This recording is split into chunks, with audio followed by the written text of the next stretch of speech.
Hi everyone, welcome to another episode of the Who We Are podcast. Today I have a very, very special guest with me, Leo. Hi everyone. I guess it's good to be on your podcast.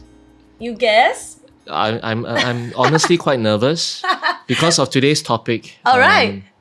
Before we get into today's topic, Leo, for those of us who might not be as familiar, can you tell us a little bit about yourself and who exactly are you?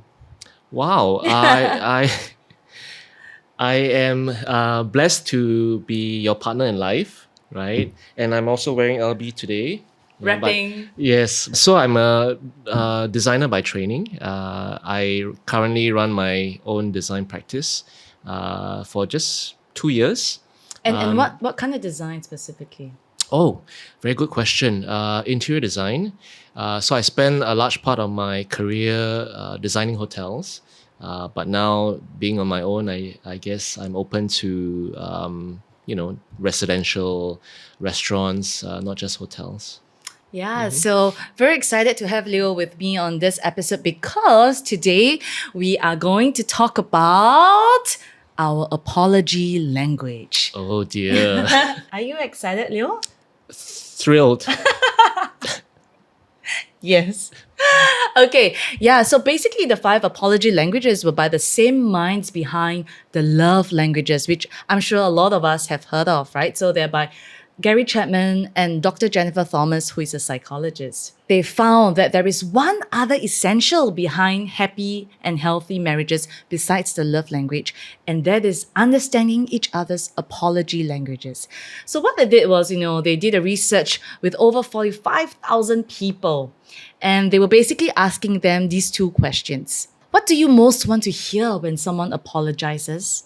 And secondly, when someone apologizes to you, what do you expect them to say or do? And with all that research and data, they came up with 5 different apology languages. Essentially, what they're also saying is that, when someone is apologizing to us, what we are asking and thinking in our minds is, are they sincere? And a sincere apology looks very different for each of us because we're all wired so differently. So are you ready, Leo? Yes, I am always. And when we first read about the apology languages, we were like, oh, no wonder.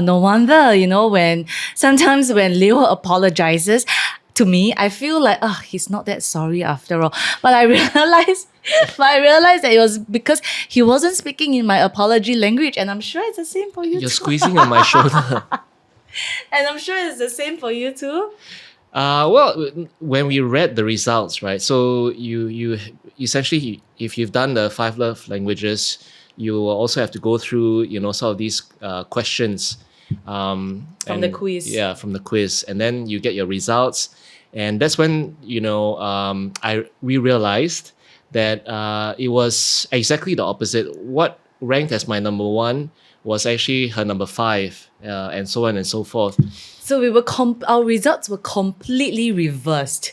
So, like Leo said, what was 1, 2, 3, 4, 5 for Leo was essentially my bottom, 5, 4, 3, 2, 1. So we were shocked. It's like, we're already so different. Now we have something else that is also completely different that we have to work through. So how do you feel when you saw our results? Like you said, shocked initially, but then obviously after that it starts to make sense, right? You realize that, okay, that's why, it didn't work when I just said sorry to you. So we're going to briefly go through also what the 5 apology languages are. The first one is expressing regret, which is really about acknowledging the hurt caused and expressing genuine remorse. So expressing regret sounds like, I'm truly sorry for the pain that I caused, or I'm truly sorry for doing that. That is expressing regret. The second apology language is accepting responsibility. So this entails owning up to one's mistakes and taking accountability for the consequence of one's mistakes. So this sounds like, I take full responsibility. This is on me. And basically, no buts and no excuses. So that's the second apology language. The third apology language, which is my top apology language, is making restitution. So making restitution involves making amends for the harm caused, whether through actions, compensation, or efforts to repair the damage. So this sounds like, I know I can't undo what I've done, but I'm willing to do whatever it takes to make things right. Or this also sounds like, I'm so sorry. What can I do to make it up to you? The fourth apology language is planned changes. So planned changes is really all about what's going to be different from here on. Some people need a guarantee that, okay, this won't happen again, and these are the active steps that I'm going to take to ensure that this won't happen again. And then the last one is requesting for forgiveness. Apparently, Gary Chapman and Dr. Jennifer Thomas, they said that this is a top language for 3% of the population. And one of them is sitting right beside me. Just 3%? Are you sure? Just 3%, I think and you're one of it's them. missing a zero behind. So 30%. So requesting for forgiveness, is Leo's top apology language, which is really about the act of asking for forgiveness from someone who has hurt them. Their focus is really on seeking emotional reconciliation from the partner or from someone that has hurt them. So tell us a little bit more about this apology language, Leo, requesting for forgiveness. Well, to me, I feel that a lot has to do with your upbringing, your experiences in life that you've gone through. Yeah. Such a good point. Because actually, when I was reading up a lot more on the apology language and how it came about, Dr. Jennifer Thomas, right, she was saying that actually our apology language is very much conditioned in us from our upbringing and from the way we were taught how to apologize. And so that was also, and to Leo's point, right, I think a large part of it is also our upbringing. And that also made me think, like, how can we teach and impart, the different ways to apologize to our kids. But yeah, I think for Leo, requesting for forgiveness, which essentially is all about emotional reconciliation, is very important to him. While for me, my top two are making restitution and planned changes. So what's really important to me is, how can you make it up? What are the actionable steps that you're going to take to ensure that this doesn't happen again? Say, for example, I broke something of Leo's, and I felt so sorry and I felt so bad. And immediately I decided to, okay, I'm going to get it fixed for him, or I'm going to purchase a new one for him to make it up to him. And when I give it to Leo, I feel like I have expressed how sorry I am. But for him, he may not have received it that way. He may not think that I am as sincere as I can be because maybe I didn't articulate or verbalize asking for forgiveness. And that is actually his primary apology language. And so definitely throughout the course of any relationship, there will be conflicts. There will be times where we need to repair and have restoration. So I think like speaking in each other's apology language, it's important for each other to feel seen and heard, even though I might not fully understand why requesting for forgiveness is important to Leo, or even though he may not fully understand why making restitution is so important to me. So maybe Leo, after knowing my apology language, how has this changed anything for you? I was afraid you're going to ask me this because then I would have to give an example. A real life example. Yeah, a real life example. I think I first want to say that equipping yourself with this knowledge is obviously important and helpful. But at the same time, I do feel as well that sometimes in the heat of the moment or when you have, say, arguments or you don't see eye to eye with your partner, your spouse, it's quite hard sometimes in that moment to suddenly, oh yes, her number one is this and that, so therefore I need to be mindful of that. So coming back to the example, recently we had an argument, quite a heated argument, I might add, we were just like most arguments, I guess, couldn't see each other's point of view, and neither one wanted to give in. So then I recalled. Thankfully, we did it just a couple of days earlier, and I recalled number one, which is restitution, and number two, which is planned changes. And then also, it was getting quite late. I wanted to go to bed.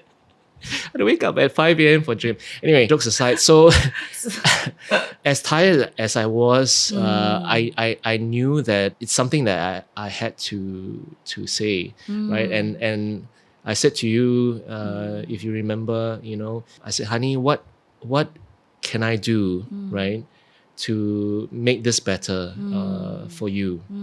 And I think, like, usually I would just say, honey, I'm really sorry. I realize what I've done is wrong, and call it a day. Then I go to sleep, right? But now it's obviously not quite enough, right? And based on the feedback and the reaction I got, that really helped. When Leo asked me, what can I do for this to be better? Or how can I make it up to you? And how can we move forward from this? I burst into tears because I felt so seen, so hurt, and so validated.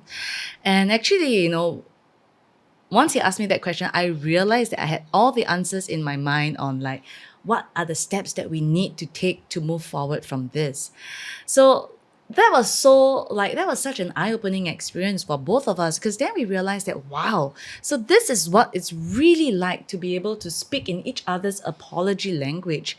And I think this is something that, even for Leo, he was actually very pleasantly surprised at how quickly we recovered and restored and repaired from that argument, and which he said was quite intense actually, from the argument that we had. Yeah. Yeah. And then, of course, I had to take out my notepad and write down everything she was... No.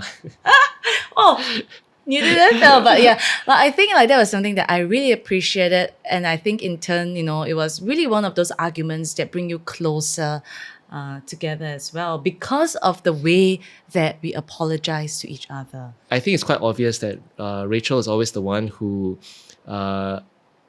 approaches or suggests, these sort of couple, it's a couple thing that you do together to understand each other better. And my point is that I don't know, maybe the guys out there can comment on this, or please share with me your feedback. But I think we are all wired differently, men and women, right? And sometimes guys, we don't really prioritize going that deep into your feelings and stuff like that. And in hindsight, I think it's made me a better individual, because you sort of can apply a lot of this, not just to your partner and spouse, right? You can almost apply it to your kids too, for those of you who have kids. Yeah, so I think that has been our experience with understanding each other's apology language. It was so interesting and eye-opening for us that ours was completely flipped and completely the opposite. But therefore maybe it takes a lot more effort for us to be more conscious and mindful of each other's apology language. But, ever since we've become aware of it, and ever since we have also put it into practice, we realize what a difference it actually makes to each other and also to us as a couple. So do you have any final thoughts to wrap up this episode on the apology language? No, just maybe like earlier I joked about writing into the couple, and Gary, they're not a couple, by the oh, way. they're not a couple. Oh my goodness, they should be a couple. They're just partners in research, Gary Chapman and Dr. They're not Jennifer a couple. Thomas. So yeah. But in all honesty, I think like I said before, it's helped me in my own personal growth, especially in this stage of my life. So I just wanted to thank you for being patient with me. No, whenever she approaches me with things like that, I run miles away. You cannot even see the back of me. But yeah, I think, and we hope that by sharing this also and bringing awareness that, there is also such a thing as the apology language, it can also bless you and help you in your relationships with the people around you. So thank you so much for tuning into this episode. I hope to see you for the next one. Bye.